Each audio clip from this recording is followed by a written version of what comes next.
Joe Berlinger has brought quite a few true crime documentaries to Netflix, with both the confession tapes and crime scene series. Now, while not all of them have been absolutely awesome, they are usually very well produced and informative. The newest in the crime scene docuseries family is The Texas Killing Fields. It's haunting and sad, but also there's a little bit of justice. So let's dive in. Amidst the marshes and oil refineries alongside the interstate corridor connecting Houston and the beach town of Galveston lies Calder Road, or as it's better known, the Texas Killing Fields, the patch of land that earned its name after the bodies of three young women were discovered there in the 1980s and a fourth in 1991. Their murders remained unsolved, but one grieving father refuses to give up on the hunt for his daughter's killer, while the search and recovery organization he founded supports other local families facing similar tragedies. For this new season, Joe Berlinger serves as executive producer while the series is directed by Jessica Dimmock.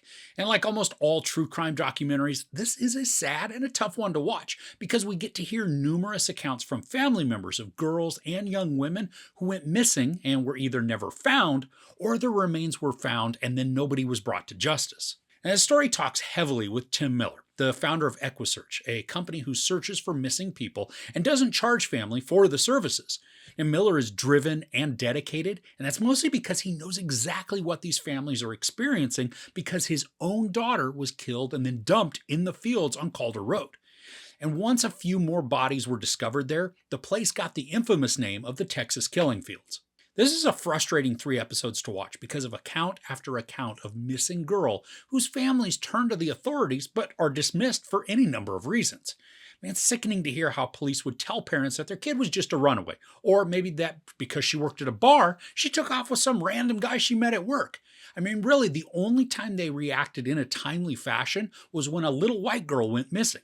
There was a break in one of the cases, though, and it's a harrowing story to hear recounted.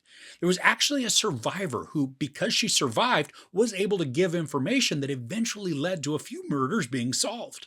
Now, this is a beautifully shot documentary. The interviews are intimate and raw, and there are a few times where we watch the interviewees just need to take a moment. I mean, the emotion wells up in them as they recount their experiences, and for many of them, they have to relive the trauma of losing a child. There are also interviews from law enforcement, and specifically the FBI and the state prosecutor, who are both frustrated with either the legal process or the lack of movement that they're able to make on those cases.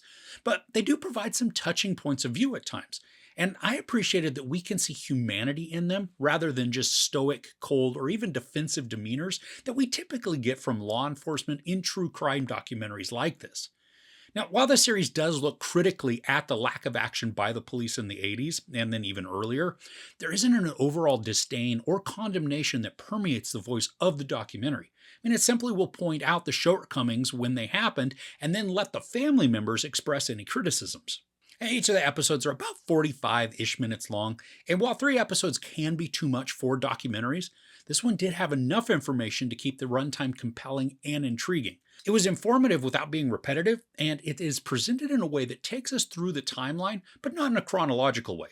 The stories bounce back and forth between the years and even decades, and then there are visuals on the screen to let us know exactly when and where something was taking place.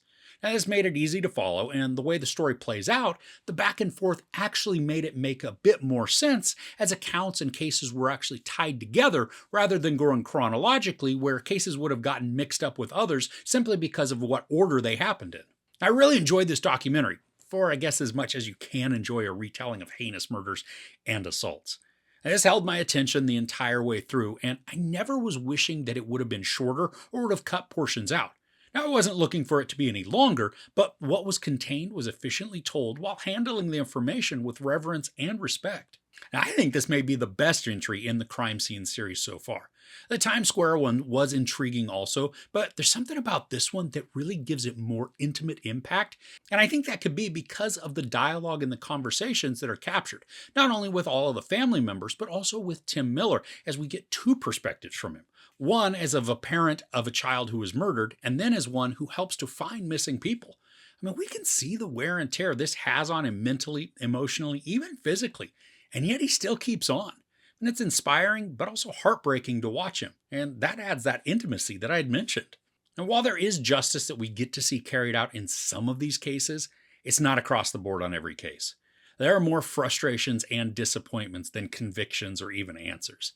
There's also one case in particular where a suspect is followed, and we get to see interviews of him as well as hear interviews from survivors of him. And it's just a frustrating mess all the way around. There's so much wrong with what goes down, and it's probably going to make you shake your head and even yell a bit at the TV. I mean, it's a sickening portion to the story, but it also showcases what investigators and law enforcement were up against and how the justice system doesn't serve justice as well as it should. So, overall, this is a compelling watch and one that'll probably make you rethink any trip to Texas if it involves you having to travel from Houston to Galveston. The information is presented in clear cut and easy to follow ways, supported by first hand accounts and family testimony, as well as investigative reports. This is maddening and heartbreaking, but also engagingly presented and beautifully shot. The content is extremely rough to hear, and it's hard to watch as interviewees recount their hurts. But hopefully, the information shared in this can help close some of the unsolved cases that remain open. There's no sex or nudity, some profanity, and while no violence is shown, there are horrific descriptions of violence, including sexual assault and child abuse. Now, as a reminder, I don't give couch ratings to documentaries, but I highly recommend checking out Crime Scene, The Texas Killing Fields on Netflix. So, what are you watching right now? Anything you can recommend to me? I'd love to hear about it in the comments below. If you enjoyed this review, please give it a like. Also, don't forget to share and subscribe. I'm Chris. This is Movies and Munchies. Thanks for couching with me.